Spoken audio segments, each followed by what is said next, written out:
प्रिय विद्यार्थियों, BA part 3 के प्रथम प्रश्न पत्र प्रारंभिक समष्टि आर्थिक सिद्धांत के अंतर्गत हम व्यापार चक्र के बारे में पढ़ रहे हैं। पिछले व्याख्यान में हमने व्यापार चक्र के परिभाषाएं देखी थी, उनकी व्याख्या की थी, व्यापार चक्र का अर्थ समझा था। आज हम व्यापार चक्र की विशेषताएं देखते हैं जो विभिन्न अर्थशास्त्रियों की परिभाषाओं से हमें ज्ञात होती हैं। व्यापार चक्र या जिनको हम कह सकते हैं चक्रीय उतार चढ़ाव की विशेषताओं का वर्णन एस्टे ने इन शब्दों में किया है। इन चक्रीय उतार चढ़ाव या साइक्लिकल फ्लक्चुएशंस में विस्तार तथा संकुचन वैकल्पिक लहरों की विशिष्टता की भांति है। जैसे लहरें आती हैं ऊपर नीचे की ओर होती हुई, इसी तरह से अर्थव्यवस्था में विस्तार होता है और संकुचन होता है चक्रीय उतार चढ़ावों के अंतर्गत। इनकी ताल या रिदम स्थिर नहीं होती, बल्कि यह संकुचन और विस्तार के चरणों में सक्रिय होते हैं और निरंतर आते रहते हैं और समान प्रारूप में आते रहते हैं। एस्टे ने इस प्रकार से बताई है विशेषताएं चक्रीय उतार चढ़ावों या व्यापार चक्रों की। कैसे होते हैं? विस्तार और संकुचन जैसे लहरें आती हैं उस प्रकार से आते हैं और एक ताल में नहीं आते हैं, चरणों में आते हैं, निरंतर आते रहते हैं और समान प्रारूप में ये आते रहते हैं। यह प्रारूप उन देशों में विशेष रूप से देखे जाते हैं जो व्यवसाय या बिजनेस पर निर्मित हैं। जैसे परिभाषाओं से भी स्पष्ट हुआ था कि व्यवसाय चक्र भी इन्हें कहते हैं, बिजनेस साइकिल भी इन्हें कहते हैं, और ये व्यवसाय के ऊपर बहुत अधिक निर्भर करते हैं। और व्यवसाय या उद्योग जिन राष्ट्रों में अधिक होते हैं, जो अपनी इकोनॉमिक एक्टिविटी या आर्थिक क्रियाओं में व्यवसाय या उद्योगों को जोड़ देते हैं, उनमें ये विशेष रूप से देखे जाते हैं, न कि कृषि पर आधारित देशों के अंदर इनमें नहीं देखे जाते हैं। और प्रमुख जो औद्योगिक देश हैं, इंग्लैंड से औद्योगिक क्रांति शुरू हुई थी, और यूएसए जो सबसे ज़्यादा डेवलप्ड कंट्री है, पिछले 100 वर्षों से ये इंग्लैंड और यूएसए में विशेष रूप से उल्लेखनीय या नोटेबल हो चुके हैं, ये कहा है एस्टे ने। और इसी के लाइट में, इसी के संदर्भ में अब हम अलग अलग पॉइंट्स के अंदर देखेंगे कि व्यापार चक्रों या चक्रीय उतार चढ़ावों की कौन कौन सी विशेषताएं हैं। सबसे पहले विशेषता जो हम देख रहे हैं वो है निश्चित एवं नियमित आवर्ती प्रकृति। इसमें 3 शब्द बने हुए हैं, निश्चित, नियमित और आवर्ती। Certain and regular recurring nature. निश्चित हैं, ये नियमित हैं और आवर्ती हैं, अर्थात बार बार इनकी आवृत्ति होती है। व्यापार चक्र के अंतर्गत आर्थिक क्रियाओं में उतार चढ़ाव एक चक्र के रूप में होते हैं। चक्र कैसा होता है? वापस आप उसी स्थान पे आ जाते हैं, निरंतर चलते हुए।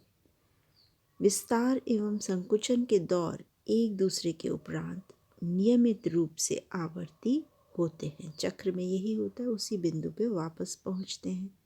नियमित रूप से इस तरह की मूवमेंट होती रहती है। तो यहाँ पर व्यापार चक्र में तेजी के बाद मंदी और मंदी के बाद तेजी, इनका सिलसिला 7 से 10 वर्षों के मध्यांतर काल में चलता रहता है। ये चक्र 7 से 10 वर्ष में पूरा हो जाता है।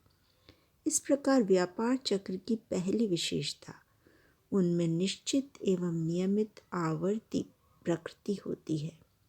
यह पुनरावृत्ति या बार बार होना, रिपीटिशन या रिपीटेटिव और लयबद्ध रिदमिक होते हैं। दूसरी विशेषता है समक्रमिकता, सिंक्रोनिज्म।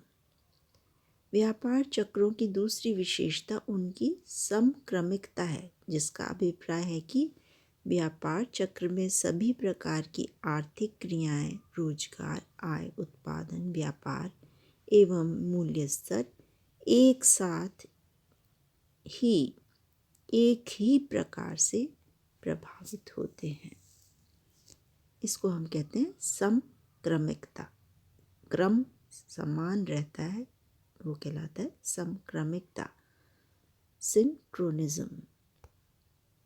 तेजी के दौर में सभी आर्थिक क्षेत्रों में तेजी दृष्टिगोचर होती है, जबकि मंदी के दौर में समूची अर्थव्यवस्था में मंदी की मायूसी छा जाती है। यह समक्रमिकता उद्योग व्यवसाय में पारस्परिक निर्भरता और मनोवैज्ञानिक धारणा के कारण होती है।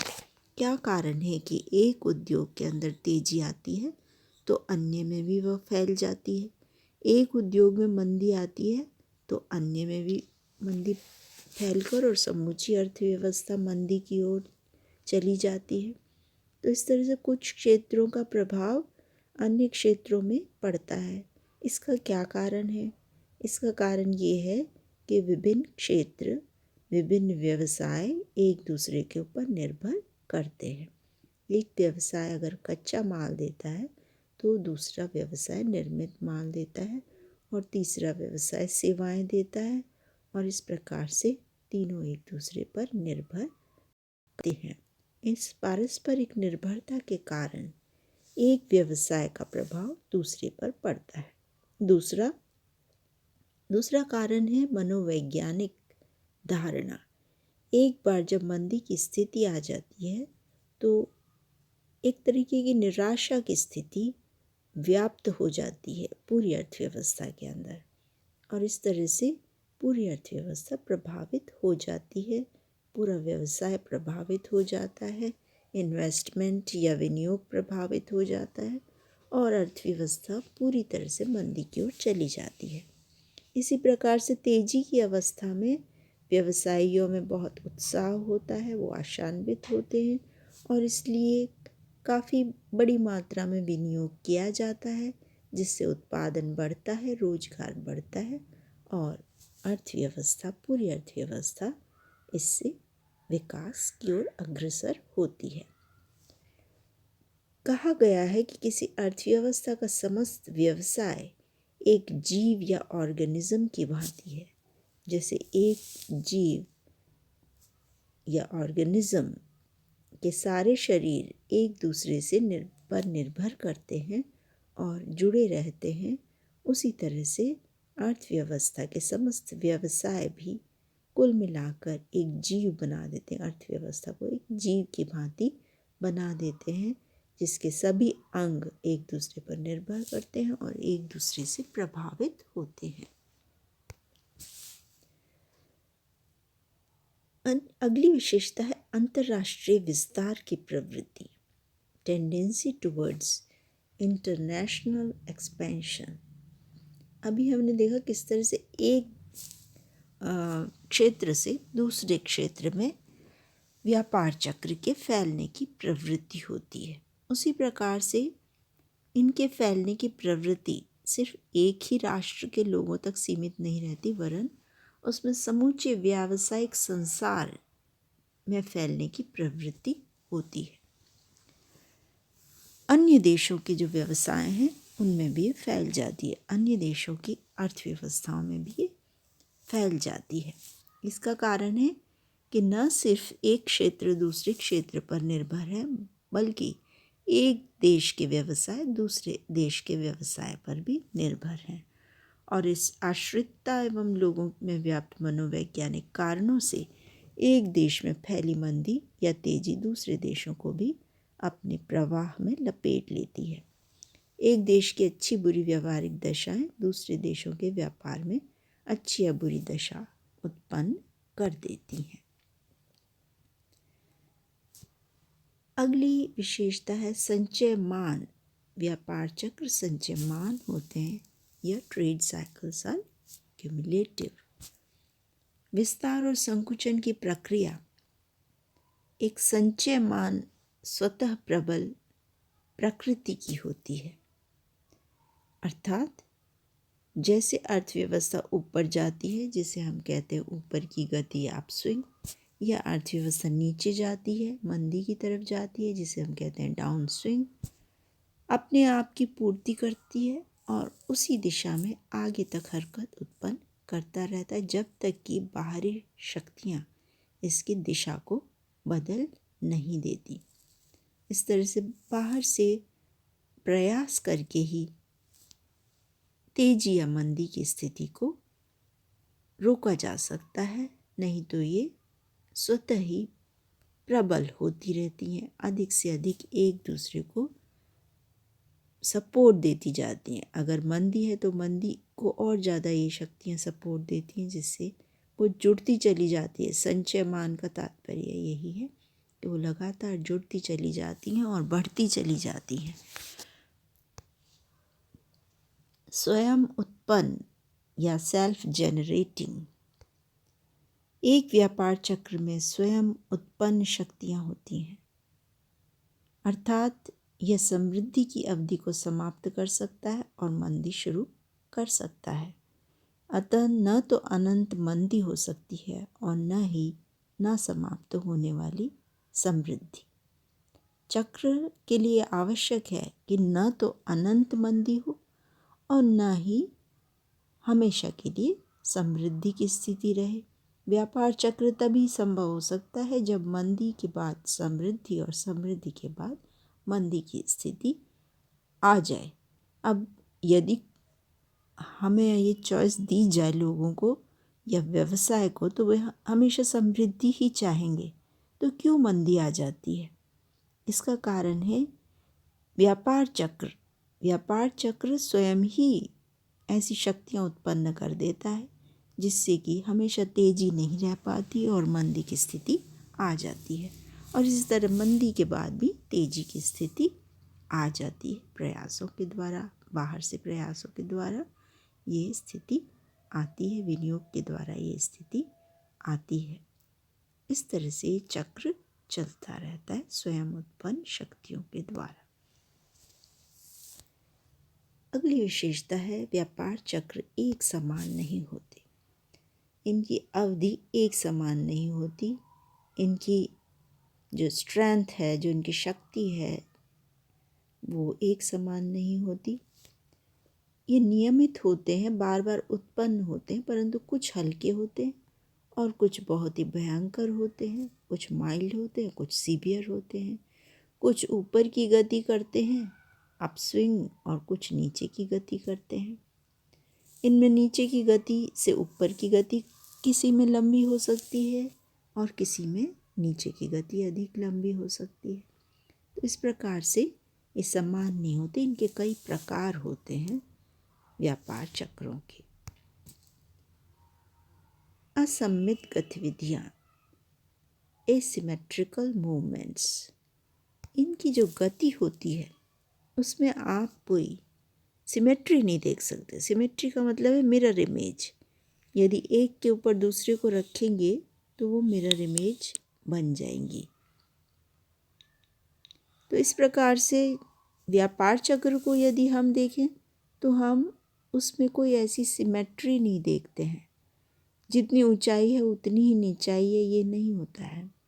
ऊंचाई या पीक अधिक हो सकती है, मंदी या नीचाई या ट्रो कम हो सकती है। इसका उल्टा हो सकता है कि ऊंचाई कम हो और नीचाई अधिक हो। ये समान नहीं होते हैं। और जो नीचे की ओर की गति होती है वह अधिक आकस्मिक और आघातक होती है। ये अधिक हार्मफुल होती है। नीचे की ओर मुड़ना डाउन टर्न तेज और गहरा होता है। सांख्यिकीय भाषा में ये अपनी ऊंचाई पर संकीर्ण तथा अपनी नीचाई या मंदी पर समतल होती है। संकीर्ण और समतल। चक्रीय गति की निरंतरता व अधिकता में काफ़ी भिन्नता होती है। ये इसकी अगली विशेषता है। चक्रीय गति की निरंतरता तथा अधिकता में काफ़ी विभिन्नता पाई जाती है और इसलिए कोई भी दो व्यापार चक्र एक समान या असममित नहीं होते। इसका एक कारण है कि कई बाहरी तत्वों जैसे युद्ध या राजनीतिक परिवर्तन, तकनीकी ज्ञान में वृद्धि, उपभोक्ताओं की पसंद में परिवर्तन, बाढ़ व सूखा आदि इसके प्रतिरूप को उल्टा कर देते हैं और दूसरी ओर एक नहीं बल्कि अनेक व्यापार चक्र एक साथ शुरू हो जाते हैं। तो ये जो आपदाएं हैं, युद्ध इत्यादि, बाढ़, सूखा या तकनीकी ज्ञान में वृद्धि जैसे ग्रोथ को बढ़ाने वाले कारण हैं, या उपभोक्ताओं की पसंद में परिवर्तन से मांग और पूर्ति की स्थितियों में परिवर्तन हो जाना है, इन सभी की वजह से अनेक व्यापार चक्र एक साथ शुरू हो जाते हैं और ये संपूर्ण अवस्था को आगे ले जाते हैं और कुछ पीछे रह जाते हैं। एक साथ एक सी हरकत ये सभी नहीं करते हैं। ये हमने प्रमुख विशेषताएं देखी। इसके अतिरिक्त अन्य विशेषताएं हमें व्यापार चक्र को और अधिक समझने में मदद करती हैं। क्या हैं ये विशेषताएं? पहली विशेषता है मंदी की अवधि लंबी होती है और चारों ओर बेरोजगारी फैलने के कारण दुखदायी होती है। ये मंदी की जो स्थिति है उसकी विशेषता है कि वह अवधि लंबी होती है। परेशान हो जाती हैं अर्थव्यवस्थाएं और पॉलिसी मेकर्स, नीति निर्माता, क्योंकि बेरोजगारी फैलने से लोगों के पास आय नहीं रहती है और इससे मंदी और लंबी होती चली जाती है, दुखदायी होती चली जाती है। दूसरा है टिकाऊ तथा पूंजी पदार्थ उद्योगों में गैर टिकाऊ तथा उपभोग पदार्थ उद्योगों की तुलना में कुल उत्पादन तथा रोजगार में अधिक प्रतिशत परिवर्तन होता है। जो वस्तुएं गैर टिकाऊ हैं या उपभोग्य पदार्थ हैं उनमें ये कम दिखाई देती है, जबकि टिकाऊ तथा पूंजीगत पदार्थ जो वास्तव में अधिक उत्पादन करने के काम में आते हैं उनमें ये अधिक दिखाई देते हैं। कुल उत्पादन तथा रोजगार के अवसर में अधिक परिवर्तन मुद्रा साख तथा चलन गति में भी उसी दिशा में परिवर्तन लाते हैं। मुद्रा साख और चलन गति को आप पहले पढ़ चुके हैं क्वांटिटी थ्योरी ऑफ मनी के अंदर।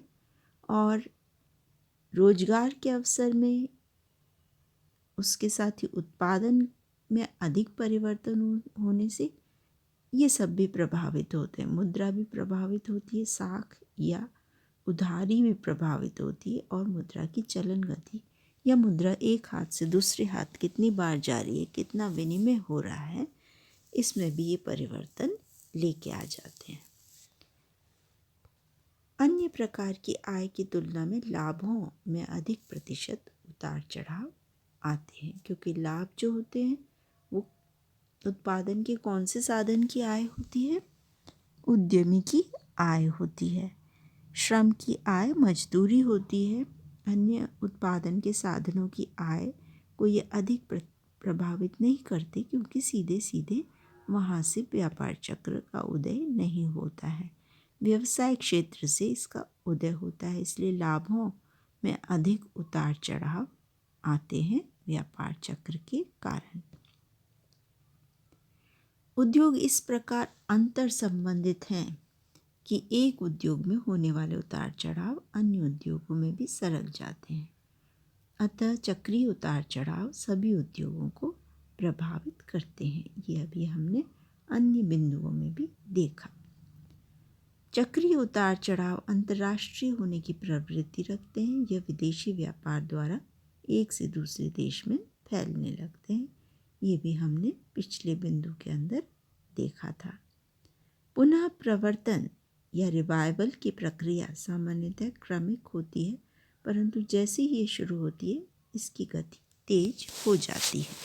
जहाँ मंदी लंबी और दुखदाई होती है, वहाँ उसको ठीक करने की जो प्रक्रिया है, फिर से तेजी की ओर बढ़ने की, उत्पादन बढ़ाने की जो प्रक्रिया है, वो धीरे धीरे होती है, परंतु एक बार शुरू होने के बाद इसकी गति तेज हो जाती है और इस प्रकार से ये चक्र मंदी से तेजी की तरफ बढ़ जाता है। इस प्रकार हमने व्यापार चक्र की विशेषताओं का विस्तार से अध्ययन किया। इसी के साथ हम इस व्याख्यान को यहीं विराम देते हैं। धन्यवाद।